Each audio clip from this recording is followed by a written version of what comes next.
నమస్కారం city news కి స్వాగతం. ముందుగా ముఖ్యాంశాలు.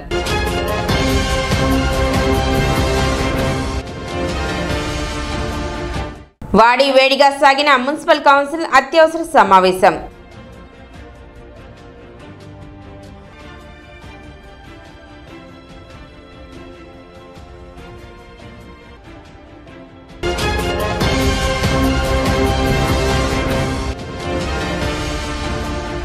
కడపలో అట్టహాసంగా ప్రారంభమైన టీడీపీ మహానాడు.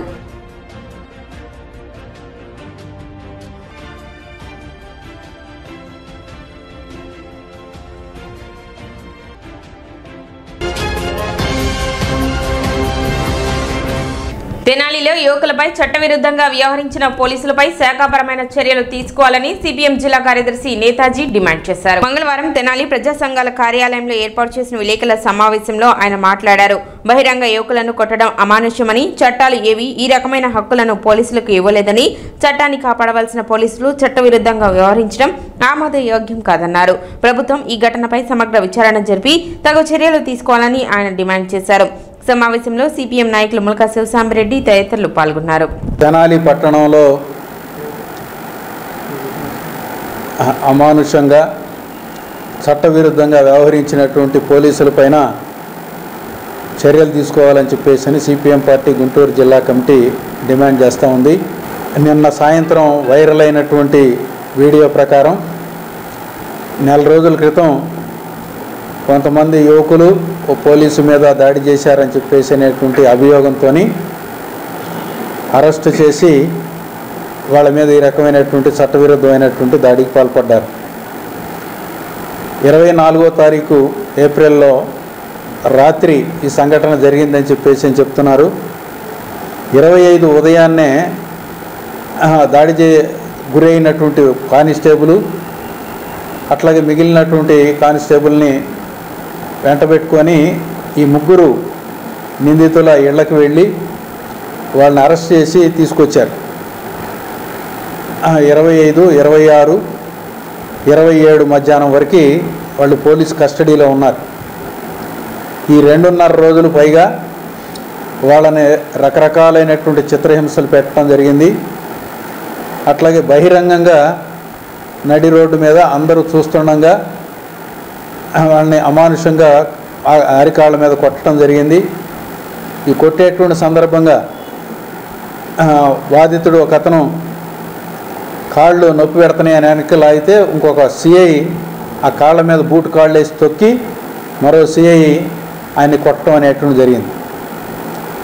చట్టాలు వేయి కూడా పోలీసులకి ఈ రకమైనటువంటి హక్కులు ఇవ్వలేదు. ఎవరైనా నేరస్తులు ఉంటే వాళ్ళని అరెస్టు చేయటం, విచారించటం, కోర్టులో వాళ్ళని సబ్మిట్ చేయటం, కోర్టు వాళ్ళకి శిక్షలు వేయటం అని చెప్పేసి అనేటువంటిది చట్టం చెప్తా ఉంది. అందుకు భిన్నంగా చట్టాన్ని కాపాడాల్సినటువంటి పోలీసులే చట్టవిరుద్ధంగా వ్యవహరించడం అని చెప్పేసి అనేటువంటిది ఇది ఎవరు ఆమోదించడానికి అవకాశం లేనటువంటిది. అందుకనే సిపిఎం పార్టీ ప్రభుత్వాన్ని ఈ సందర్భంగా డిమాండ్ చేస్తున్నాం. ఈ జరిగినటువంటి ఘటనన్నింటి మీద సమగ్రమైనటువంటి విచారణ జరపాలి. దోషులుగా ఉన్నటువంటి పోలీసుల మీద వెంటనే చర్యలు తీసుకోవాలని చెప్పేసి డిమాండ్ చేస్తున్నాం. తెనాలిలో పోలీసుల చర్యలు 100% మానవ హక్కుల ఉల్లంఘనేనని బహుజన సమాజ్వాదీ పార్టీ నేతలు పేర్కొన్నారు. మంగళవారం తెనాలిలో ఏర్పాటు చేసిన విలేకరుల సమావేశంలో వారు మాట్లాడారు. రాజ్యాంగ నిర్మాత డాక్టర్ బిఆర్ అంబేద్కర్ రాసిన రాజ్యాంగ విలువలకు కూటమి ప్రభుత్వం తూట్లు పడుస్తుందన్నారు. రాష్ట్ర నలుమూలలా ఎక్కడ చూసినా దళితులపై దాడులు పెరిగిపోయాయని చెప్పారు. పోలీసుల చర్యలను తీవ్రంగా ఖండించారు. ఇలాంటి చర్యలకు బాధ్యులైన పోలీసులపై ప్రభుత్వం చట్టపరమైన చర్యలు తీసుకోవాలని డిమాండ్ చేశారు. గత 4 వారాల నుంచి దళిత యువకుల్ని, ముస్లిం యువకుల్ని చిన్న చిన్న నేరాలుండ నెపంతో పోలీస్ స్టేషన్లకు పిలిపించి వాళ్ళపై పెండింగ్ కేసులు పెట్టి నానా ఇబ్బందులకు గురి చేస్తుంటే వాళ్ళు పోలీస్ డిపార్ట్మెంట్ని మాపై లేనిపోయిన నేరాలు ఎందుకు మోపుతున్నారని ప్రతిఘటనగా మాట్లాడినందుకు చట్టం రాజ్యాంగపరమైన హక్కులు ఉన్నాయని పోలీసు వారిని ప్రశ్నించినందుకు వాళ్ళు మీరు ముస్లిమ్స్ దళితులై ఉండి మమ్మల్నే ప్రశ్నిస్తారా అని ప్రతిఘటించి వాళ్ళని దారుణంగా కొట్టి హింసించడమే కాకుండా ఈ దారుణమైన సంఘటనని బహుజన్ సమాజ్ పార్టీ తీవ్రంగా ఖండిస్తుంది. సమావేశంలో బీఎస్పీ గుంటూరు జిల్లా అధ్యక్షుడు కోరపాటి సుబ్బారావు, గుంటూరు జిల్లా parliament in charge Tenali Prakash, BSP నాయకులు గూడవల్లి మణికుమార్, చిరుతనగండ్ల వాసు, తెనాలి బీఎస్పీ బాధ్యుడు కారుమంచి సునీల్ సందీప్, ఏఐసిసి వ్యవస్థాపక అధ్యక్షులు జాన్ బెన్నీ లింగం తదితరులు పాల్గొన్నారు. తెనాలి పట్టణం అంతా వాళ్ళంతా తిప్పి ప్రతి ఏరియాలో మరి వాళ్ళని మానవతకి మచ్చ తెచ్చేలాగా వాళ్ళని బహిరంగంగా కొడుతూ కూడా ఒక పైశాచికత్వంతో కొడుతున్నట్టుగా అదేదో అత్యంత దయనీయమైన నేరాలు చేసిన వాళ్ళని ఎలా అయితే చిత్రహింసలు గురి చేస్తారో ఆ విధంగా చేస్తూ మరి 2 టౌన్ సిఐ కానీ 3 టౌన్ సిఐ కానీ కొట్టమని చూసాం. యాక్చువల్ అసలు నేరం ఏంటి? ఆ నేరం ఏం చేశారు? ఏదో ఎక్కడో 2 టౌన్లో ఉండే కానిస్టేబుల్ మరి ఈ ఏరియాకి వచ్చి ఈ ఏరియా ఒకరి మీద మరి నా మీద దాడి చేశారని చెప్పడం, దాన్ని పోలీసులు ఇదేదో విపరీత నేరమేలాగా పరిగణించేసి ఈ విధంగా మరి ఏరియా అంతా తిరిగి నలుదిక్కుల తెనాలి పట్టణం అంతా తిప్పుతా కొట్టడం మానవ హక్కుల వైలేషన్ ఇది. ఏపీలో తొలిసారి టీడీపీ మహానాడు కడప జిల్లాలో జరుగుతుంది. ఇందులో భాగంగా ఆయన పార్టీ తరఫున 6 శాసనాలను విడుదల చేశారు. వీటిపై చర్చించి మహానాడు చివరి రోజు ఆమోదించబోతున్నారు. వీటిలో పలు కీలక అంశాలు ఉన్నాయి. టీడీపీ అంటేనే పేదల పార్టీ అని నారా లోకేష్ తెలిపారు. ఈ సందర్భంగా 6 శాసనాలను ఆయన ప్రతిపాదించారు. ఇందులో మొదటిది తెలుగు జాతి విశ్వఖ్యాతి, రెండవది యువగళం, మూడవది స్త్రీ శక్తి, నాలుగవది పేదల సేవల్లో సోషల్ రీఇంజనీరింగ్, ఐదవది అన్నదాతకు అండగా, ఆరవది కార్యకర్తే అధినేత. ఈ 6 శాసనాలపై ఇవాళ రేపు చర్చిస్తారు. అనంతరం వీటిని ఆమోదిస్తూ చివర్లో ఓ తీర్మానం చేస్తారు.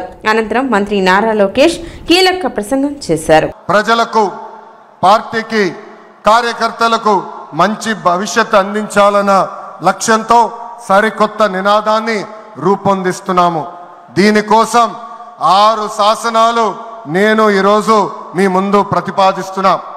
నా తెలుగు కుటుంబంలో భాగంగా ఈ 6 శాసనాలు ఉంటాయి.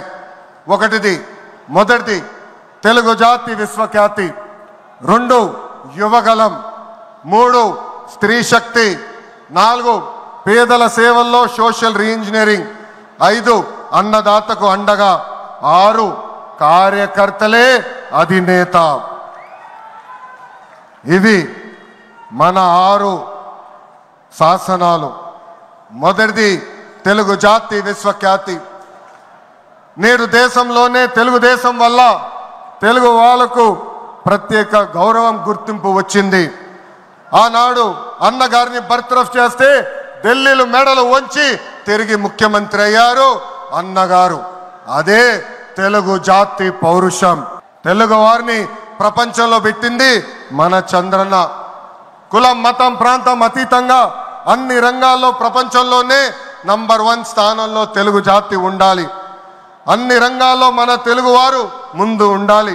ఇది ఎజెండాగా పెట్టుకుని మనందరం పని చేయాల్సిన అవసరం ఉంది.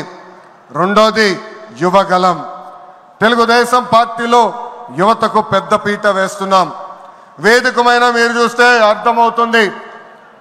మొన్న జరిగిన ఎన్నికల్లో 164 శాసనసభ్యుల్లో 88 మంది మొదటిసారి గెలిచిన శాసనసభ్యులు ఉన్నారు.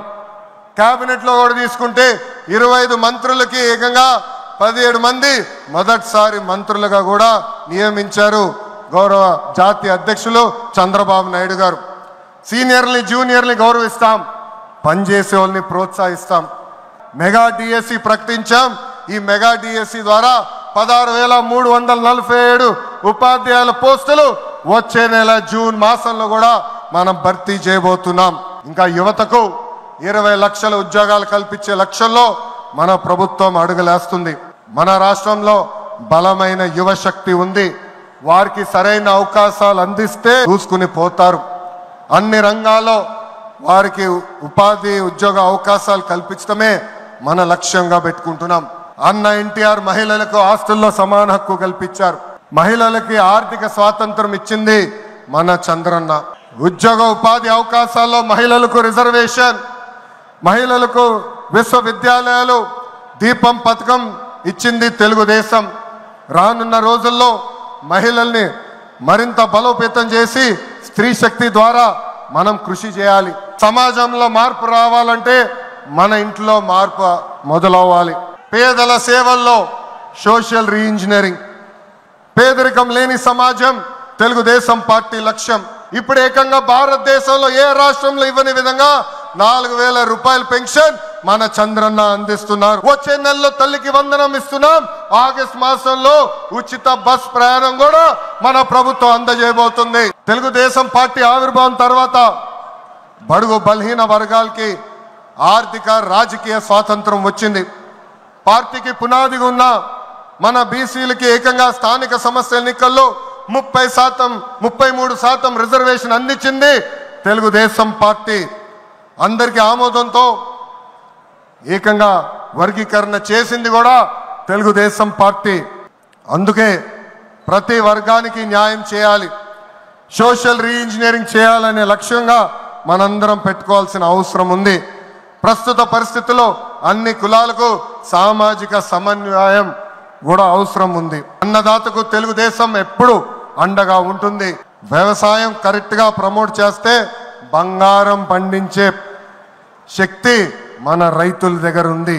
అందుకే అన్నదాతకు అండగా అనే విధానాన్ని మనం అమలు చేయాలి. ఆంధ్ర రాష్ట్రంలో ఎప్పుడు జరిగిన విధంగా తోట చంద్ర కొడుకు కూడా ఈరోజు మన ప్రభుత్వ ఉద్యోగం ఇచ్చింది. అందుకే తెలుగుదేశం పార్టీలో కార్యకర్తలే మన అధినేత. ప్రకృతి వైపరీత్యాలను నివారించేందుకు ప్రకృతి వ్యవసాయం ఎంతగానో దోహదపడుతుందని ప్రకృతి వ్యవసాయవేత్త ఎర్రు బాపారావు తెలిపారు. కొల్లిపర మండలం అత్తోడ గ్రామానికి చెందిన భూమి భారతి ఆధ్వర్యంలో చేపడుతున్న ప్రకృతి వ్యవసాయం చేద్దాం భూమాతకు జీవం పోద్దాం కార్యక్రమం గురించి రైతు బాపారావు వివరించారు. ఈ సందర్భంగా ఆయన మీడియాతో మాట్లాడుతూ ప్రకృతి వైపరీత్యాలకు ప్రధాన కారణమైన భూ సంబంధిత వ్యవహారాల పట్ల అప్రమత్తంగా ఉండాలని సూచించారు. ప్రధానంగా రైతాంగం భూమిని ఎల్లప్పుడూ చల్లబరిచేలా సాగు చేయాలని, అందుకు అనుగుణంగా ప్రకృతి వ్యవసాయ విధానాన్ని ఆచరించాలన్నారు. 365 రోజులు భూమాతను చల్లబరిచినట్లయితే ప్రకృతి వైపరీత్యాలకు ఆస్కారం తక్కువ ఉంటుందని అభిప్రాయం వ్యక్తం చేశారు. ప్రకృతి వ్యవసాయం వల్ల భూమాతకు మంచి చేకూర్చడమే కాక ప్రజలకు ఆరోగ్యకరమైన ఆహారాన్ని అందించడం అవుతుందన్నారు. ఇతర రాష్ట్రాల నుండి వచ్చి ప్రకృతి వ్యవసాయ పంటలపై పరిశోధనలు చేస్తున్న విద్యార్థులు భూమిని ఏ విధంగా కాపాడుకోవాలి, వాటికి జరుగుతున్న నష్టాన్ని తమ అనుభవాల్ని తెలిపారు.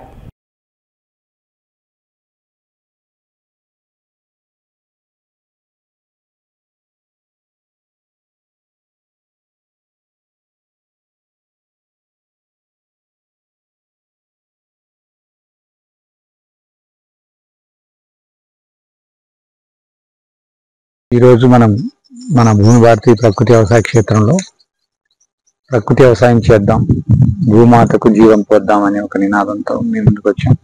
దీనికి కారణం ఏంటి అంటే ఇప్పుడు మే నెల, ఈ నెలలో కూడా విపరీతమైన వర్షాలు పడుతున్నాయి, వర్షాకాలం లాగా. దీనికి కారణం వాతావరణ సమతుల్యత దెబ్బతినడం, అలానే ఎక్కువగా ఒకే రోజు వర్షాలు పడుతున్నాయి. ఎందుకంటే ఒక నెల రోజులు కురవాల్సిన వర్షాలు ఒకే రోజు కురవడం వల్ల అకాలమైన వరదలు, కాలువలు పొంగటం, నదులు పొంగటం ఇవన్నీ జరుగుతున్నాయి. చాలా మంది ఇబ్బంది పడుతున్నారు. దీని అంతటిని తగ్గించుకోవాలంటే మనం భూమిని చల్లబరచాలి. భూమిని చల్లబరచాలంటే 130% రైతుల చేతిలోనే ఉంది. ఆ రైతులు ఏం చేయాలి అంటే ప్రకృతి వ్యవసాయం చేయాలి. ప్రకృతి వ్యవసాయంలో ప్రధానమైన అంశం ఏంటంటే భూమిని సుమారుగా 365 రోజుల వరకు కూడా పచ్చదనంతో కప్పి ఉంచడం. ఇలా కప్పి ఉంచడం వల్ల ఏమవుతుందంటే భూపరితలం పైన ఉన్నటువంటి కార్బన్ లెవెల్స్, అంటే ఆ వేడిని వెదజల్లే ఈ కర్బనాలు భూమిలోకి ఇంకింప చేయటం వల్ల భూమి చల్లబడుతుంది. తద్వారా వాతావరణ సమతుల్యత మంచిగా అవుతుంది.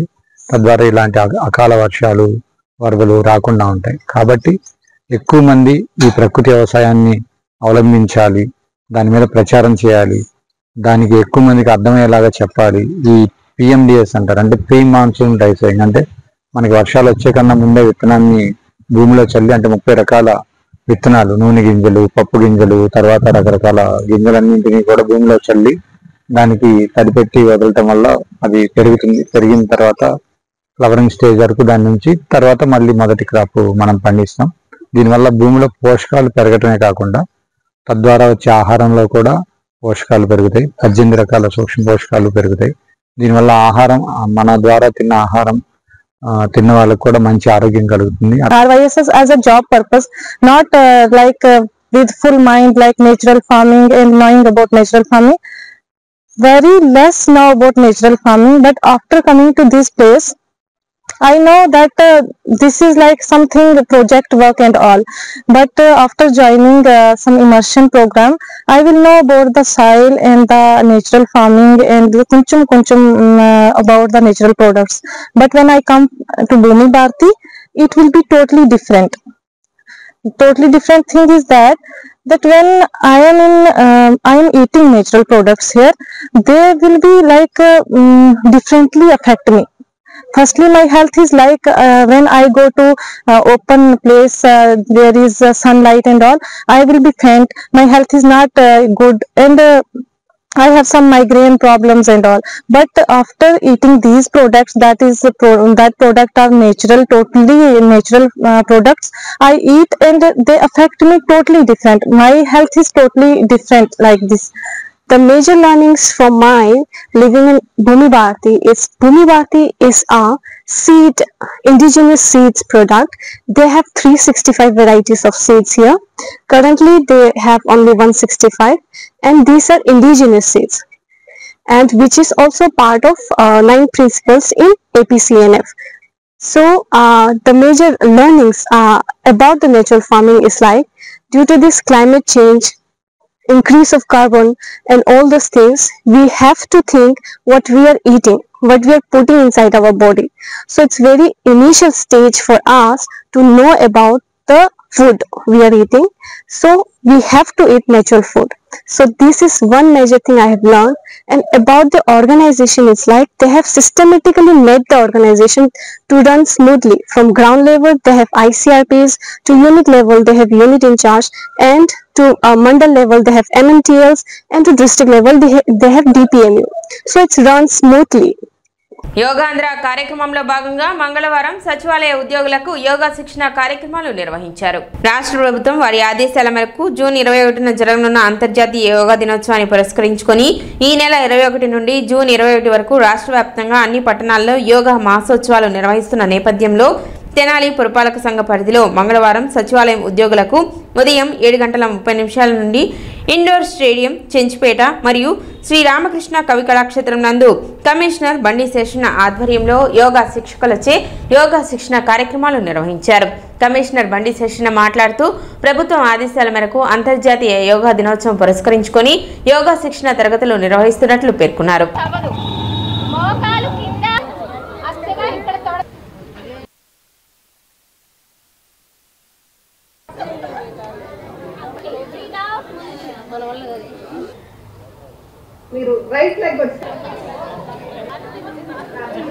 ఇప్పుడు చూపించేది భద్రాసనం పెట్టాలి. మీ 2 పాదాలని కలపండి, నీట్గా ఉండాలి. మీ థైస్ మూవ్ చేయగలరు. But good. 1 more last time 1 8 9 and 10 కొని అప్పుడు నిదానంగా మళ్ళీ వజ్రాసనం నుంచి బయటకు రావాలి. ఆ కార్యక్రమాన్ని పురస్కరించుకుని రాష్ట్ర ప్రభుత్వం వారు చాలా చక్కగా ఈ కార్యక్రమాన్ని చేయాలి. ఆంధ్రప్రదేశ్లో ఉన్నటువంటి ప్రతి వ్యక్తికి ఈ యోగా యొక్క విశిష్టత తెలవాలి. అందువల్ల మంచి కార్యక్రమాలు చేపట్టండి అని చెప్పేసి ప్రభుత్వ యంత్రాంగం నుండి మనందరికీ కూడా ఆదేశించి ఉన్నారు. అందులో భాగంగానే మనం ఈ యొక్క యోగాను జిల్లా, మండలం, వార్డు, డోర్ ఈ లెవెల్కు తీసుకెళ్ళిపోయి అందరికీ దీని యొక్క విశిష్టతను చెప్పి దీనిలో ఉన్నటువంటి మర్మము, దీనిలో ఉన్నటువంటి ఆరోగ్యము, దీనిలో ఉన్నటువంటి ఆనందాన్ని అందరికీ తెలియజెప్పాలనేసి ఒక మంచి ఆలోచనతో ఈ కార్యక్రమాలు చేపట్టారు. ఈరోజు 27వ తారీఖు నుంచి 31వ తారీఖు వరకు మీరు ప్రతిరోజు ఉదయం వచ్చి మీరు ఈ యొక్క యోగాను నేర్చుకొని ప్రాక్టీస్ చేసి ఇంటర్ను 3వ తారీఖు నుంచి మీ సచివాలయ పరిధిలో మీరు మళ్ళీ అక్కడ వచ్చేటువంటి వాళ్ళకు ఈ యొక్క యోగా ప్రాక్టీస్ చేయించాలి. ఇది నేపథ్యం. 3వ తారీఖు నుంచి 18th వరకు 3 ఫేజులలో ఈ కార్యక్రమాలు ఉంటాయి. ఒక్కొక్క ఫేజు 3 రోజులు ఉంటుంది. అందువల్ల ఉదయం నేను బయటికి రావాలి, కష్టంగా ఉంటుంది అనేటువంటి భావనలోంచి బయటకు వచ్చి ఆ కష్టాన్ని ఇష్టంగా మలుచుకుంటే కనుక నీకు ఎంత ఆరోగ్యం ఉంటుంది, ఆనందం ఉంటుంది, నువ్వు 10 మందికి కూడా పంచుతావు. స్థానిక షరాబజార్లో వెంచేసి ఉన్న శ్రీ సువత్సల సమేత శ్రీ పంచముఖ ఆంజనేయ స్వామి దేవస్థానంలో వార్షిక శ్రీ హనుమత్ జయంతి మహోత్సవాలు 17వ లక్ష శ్రీ హనుమాన్ చాలీసా పారాయణ కార్యక్రమాలు కన్నుల పండుగగా కొనసాగుతున్నాయి. ఉత్సవాలలో భాగంగా మంగళవారం ఉదయం స్వామివారికి విశేష పూజలు, కదలి ఫలార్చన కార్యక్రమాలు ఆలయ వంశపారంపర్య అర్చకులు రంపిచెల్ల శ్రీనివాసమూర్తి ఆధ్వర్యంలో వైకనస పండితులు నాగమారుతి బృందం ఆగమోక్తంగా నిర్వహించారు. సాయంత్రం 1108 లడ్డులతో విశేష పూజాది కార్యక్రమాలు నిర్వహించారు. 108 మంది భక్తులు 108 సార్లు శ్రీ హనుమాన్ చాలీసా పారాయణ కార్యక్రమం నిర్వహించారు. ఈ సందర్భంగా ఆలయ ఈవో శ్రీనివాస్ రెడ్డి మాట్లాడుతూ 11 రోజుల పాటు జరిగే ఉత్సవాలలో ప్రతిరోజు విశేష పూజలు, హోమాలు జరుగుతాయని తెలిపారు. ఎంతో వైభవంగా జరిగే హనుమత్ జయంతి ఉత్సవాలలో భక్తులు విశేషంగా పాల్గొని స్వామిని దర్శించుకొని తీర్థప్రసాదాలు స్వీకరించాలని పేర్కొన్నారు. కార్యక్రమంలో వంశపారంపర్య అర్చకులు శ్రీనివాసమూర్తి, కిరణ్ కుమార్, సురేష్, కౌన్సిలర్ పి త్రిమూర్తి, సంకీర్తన బృందం అధ్యక్షురాలు మూర్తి అనురాధ, ట్రస్ట్ సభ్యులు గుడివాడ బాలకృష్ణ, మూర్తి వెంకటేశ్వరరావు, మడపల్లి చంద్రశేఖర్, జంజన్ రామారావు, గాజుల రాజేంద్ర ప్రసాద్, మాంజేటి వెంకటేష్, మద్దు హరీష్, బత్సు లీలాప్రసాద్, లెచ్చ కృష్ణకిషోర్, గోలి సోమశేఖర్, పలువురు సభ్యులు విశేష సంఖ్యలో భక్తులు పాల్గొన్నారు. ఈ నెల 22వ తేదీ నుండి స్వామివారి వార్షిక హనుమత్ జయంతి మహోత్సవాలు 17వ లక్ష శ్రీ హనుమాన్ చాలీసా పారాయణ కార్యక్రమాలు ఎంతో వైభవంగా ప్రారంభమయ్యాయి. ఈ ఉత్సవాల్లో భాగంగా ఈ రోజున స్వామివారికి విశేష పూజలతో పాటు శ్రీ మంజుసూక్త హోమము, హనుమత్ గాయత్రి హోమాన్ని నిర్వహించడం జరిగింది. అలాగే తెలుగు పండితులు బ్రహ్మశ్రీ మునుగొండ విశ్వనాథ శర్మ గారి చేత సుందరాకరణ పారాయణ కార్యక్రమం నిర్వహించడం జరిగింది. సాయంత్రం 1108 అరటిపళ్ళతో విశేషంగా కదలీ ఫలార్చన నిర్వహించడం జరుగుతుంది. ఈ లక్ష చాలీసా పారాయణలో భాగంగా ఈ రోజున సుమారు 158 మంది భక్తులు హనుమాన్ చాలీసా పారాయణని 108 సార్లు చేయడం జరిగింది. ఈ నెల 31వ తేదీ వరకు జరిగే ఈ హనుమాన్ చాలీసా పారాయణలో విశేషంగా భక్తులు పాల్గొని లక్ష హనుమాన్ చాలీసా పారాయణని పూర్తి చేయవలసిందిగా కోరుతున్నాము. 1వ తేదీన పూర్ణాహుతితో ఈ యొక్క ఉత్సవాలు ముగిస్తాయి. ఇప్పుడు చిన్న విరామం.